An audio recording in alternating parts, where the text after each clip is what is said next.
Hi అండి, అందరూ ఎలా ఉన్నారు? బాగున్నారా? This is Shirisha and welcome back to my channel. యాక్చువల్గా రాఖీ పండుగ వీడియో అయితే నేను మీకు పోస్ట్ చేయలేదు, అయితే ఈ వీడియోలోనే లాస్ట్లో యాడ్ చేస్తా, లాస్ట్ వరకు చూడండి. ఈ వీడియో ఎర్లీ మార్నింగ్ షూట్ చేస్తున్నా, పిల్లల లంచ్ బాక్స్ కోసం ఫిష్ ఫ్రై చేస్తున్నా. ఈ ఫ్రై చెప్పే అంత పెద్ద ప్రాసెస్ ఏమీ లేదు, నా దగ్గర చిన్న చిన్న చేపలు ఉన్నాయి, వాటిని ఫ్రై చేసేస్తున్నా. ఏం లేదు, జస్ట్ సింపుల్ గా సాల్ట్, పసుపు, అలాగే కారం, కొంచెం కార్న్ ఫ్లోర్, అలాగే నిమ్మకాయ రసం, ధనియాల పొడి, జీలకర్ర పొడి, గరం మసాలా వేసి చేప ముక్కలు మిక్స్ చేసి ఫ్రై అయితే చేసేస్తున్నా. అయితే తలకాయ కూడా ఫ్రై చేసుకుంటే చాలా బాగుంటుంది, చిన్నదే కదా తలకాయ, సో ఫ్రై అయిపోతుంది, ప్రాబ్లం ఉండదు, టేస్ట్ కూడా చాలా బాగుంటుంది. మా పిల్లలకి స్కూల్లోకి నాన్ వెజ్ అలౌ చేస్తారు కాబట్టి వాళ్ళకి ఫ్రై అయితే చేసి పెడుతున్నా. నేను ఏమనుకున్నానంటే జస్ట్ 2 చేప ముక్కలు మాత్రమే పిల్లల మట్టికి ఫ్రై చేసి లంచ్ బాక్స్ లోకి పెడతారు, మిగతావన్నీ ఫ్రిడ్జ్ లో పెడతారు.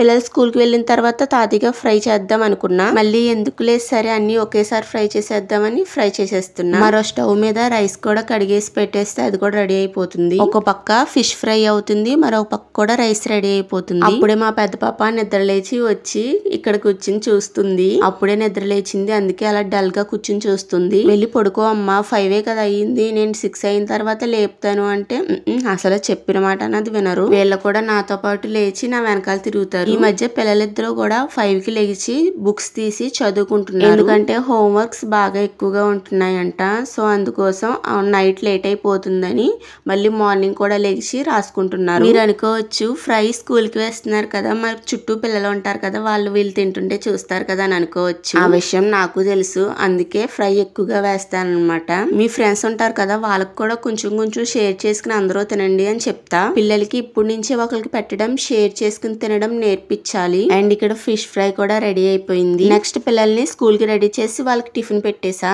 టిఫిన్ కోసం పిల్లలకి ఇడ్లీ పిండి దోశ కావాలంట, సో అందుకని ఇడ్లీ పిండి దోశ అయితే వేసిచ్చాను. నిన్న నైట్ ఫిష్ జనా ఉంటుంది కదా, సో అదైతే ఫ్రై చేశాను. అదైతే కొంచెం మిగిలితే మార్నింగ్ ఇలాగా దోశల్లో వేసుకుని తింటున్నారు. మా బుడ్డది ఇంకా జడ వేసుకోవాలి, జడ వేసుకోవాలా, ఫస్ట్ టిఫిన్ తినమ్మా తర్వాత జడ వేస్తా అని చెప్పాను, సో అందుకే ముందైతే టిఫిన్ తినేస్తుంది. వీళ్ళ చేత టిఫిన్ తినిపించాలంటే పెద్ద గండం కింద ఉంటుంది. సగం తింటారు, సగం పక్కన పెడతారు. వాళ్ళు తినే వరకు తినండి తినండి అని బతిమాలాలి, అప్పుడే తింటారు. ఒక పక్క స్కూల్ కి టైం అయిపోతుంది, ఒక పక్క లంచ్ బాక్స్ ప్యాక్ చేయాలి, ఒక పక్క తినండి తినండి అంటూ వీళ్ళని బతిమాలతో కూర్చోవాలి. ప్రతి మార్నింగ్ ఈ పిల్లలతో నాకు ఇలాగే గడుస్తుంది. నా పరిస్థితి ఎలా ఉంటుందో లేకుంటే అందరి పేరెంట్స్ కి ఇలాగే ఉంటుందో నాకైతే తెలియదు. అక్క చెల్లెళ్ళిద్దరూ ఎదురు బదురు కూర్చుని తినడం మానేసి ఒకరి ముఖాలు ఒకరు చూసుకుంటారు. వెనకాల నుంచి నేను గాని వాళ్ళ డాడీ గాని తినండి స్కూల్ టైం అవుతుంది తినండి తినండి అని బతిమాలతో ఉండాలి. వీళ్ళ గొడవ ఇంట్లో నాకు ఎప్పుడు ఇలాగే ఉంటుందిలే. ఫిష్ ఫ్రై అయితే డ్రైగా ఉంటుంది కదా, రైస్ లోకి పిల్లలు ఎలా తింటారు, అందుకోసమే వాళ్ళ కోసం పొటాటో వంకాయ ఈ 2 కలిపి ఫ్రై చేస్తున్నా. ఈ ఫ్రై పిల్లలిద్దరికి మాత్రమే చేస్తాను. పిల్లలు స్కూల్ కి వెళ్ళిన తర్వాత మా కోసం సాంబార్ కాస్తాను. స్కూల్ టైం కి సాంబార్ రెడీ అవ్వదు అనిపించింది, అందుకోసమే వీళ్ళిద్దరి మట్టికి కొంచెం పొటాటో అండ్ వంకాయతో ఫ్రై చేస్తున్నా. ఇంట్లో నేను ఏం రెసిపీ చేసినా ఆయిల్ మసాలా తక్కువ వేసి సింపుల్ గా చేసేస్తాను.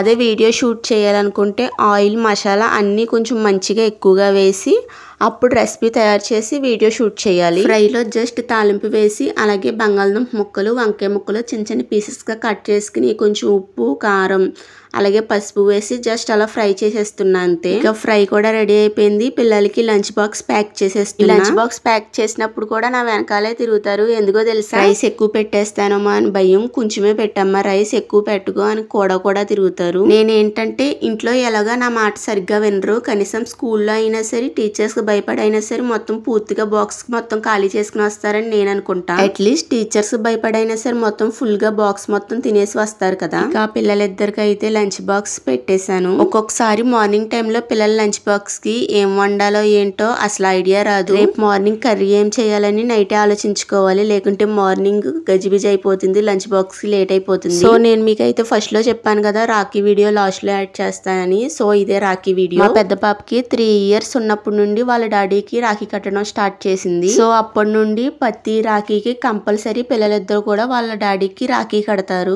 డాడీకి రాఖీ కడతాం ఏంటని మాత్రం అసలు అనుకోవద్దు, ఎందుకంటే ఒక ఫాదర్ లాగా మాత్రమే కాకుండా ఒక బ్రదర్ లాగా మీ ఇద్దరిని కంటికి రెప్పలాగా కాపాడుకుంటాను అనే ఉద్దేశంతో వాళ్ళ డాడీ రాఖీ అయితే కట్టించుకుంటారు. నాకు సొంత కొడుకులు లేరు, సో ఆ లోటు తెలియకుండా వాళ్ళకి రాఖీ లోటు అనేది లేకుండా వాళ్ళ డాడీ అయితే రాఖీ కట్టించుకుంటారు. ఇక పిల్లలిద్దరు అయితే చాలా హ్యాపీగా ఫీల్ అవుతారు, వాళ్ళ మొఖాలు అయితే వెలిగిపోతాయి రాఖీ కట్టినప్పుడు.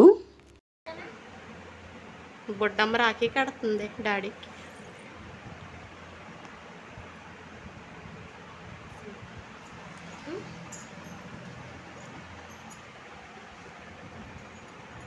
ఇక మా బుడ్డదానికి అయితే ఆనందం చెప్పక్కర్లేదు. అది ఎంత హ్యాపీగా ఫీల్ అవుతుందో వాళ్ళ డాడీకి రాఖీ కట్టడానికి. యాక్చువల్గా ఆ రోజు మ్యారేజ్కి వెళ్ళాం. ఇంటికి వచ్చేసరికి నైట్ చాలా లేట్ అయిపోయింది. నైట్ ఇంటికి వచ్చిన తర్వాత అప్పుడు పిల్లల చేత రాఖీ కట్టించుకున్నారు. సో అందుకోసమే లైటింగ్ అనేది తక్కువగా ఉంది. నెక్స్ట్ స్వీట్ కూడా ఏమీ రెడీ చేయలేదు. పిల్లలు చాక్లెట్స్ తెచ్చారు. సో చాక్లెట్స్ అయితే తినిపించేశారు. స్వీట్ చేసే అంత టైం కూడా లేదు.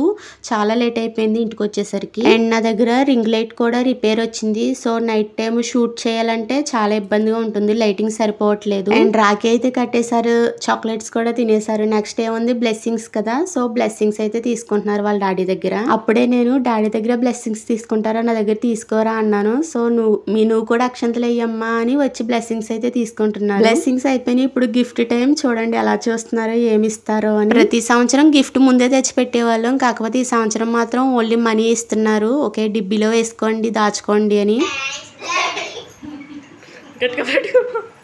వాళ్ళకి అసలు ఎంత హ్యాపీయో, వాళ్ళ కళ్ళల్లో ఈ హ్యాపీనెస్ చూడడం కోసమే ప్రతి ఇయర్ వాళ్ళ డాడీ కంపల్సరీ రాఖీ కట్టించుకుంటారు. సో ఇంతకు మించి ఒక పేరెంట్స్ గా మాకు ఏం కావాలి, వాళ్ళ హ్యాపీనెస్సే కదా మాకు కావాల్సింది. వీడియో నచ్చితే లైక్ చేసి సబ్స్క్రైబ్ చేసుకోవడం అసలు మర్చిపోకండి. Thanks for watching. See you all.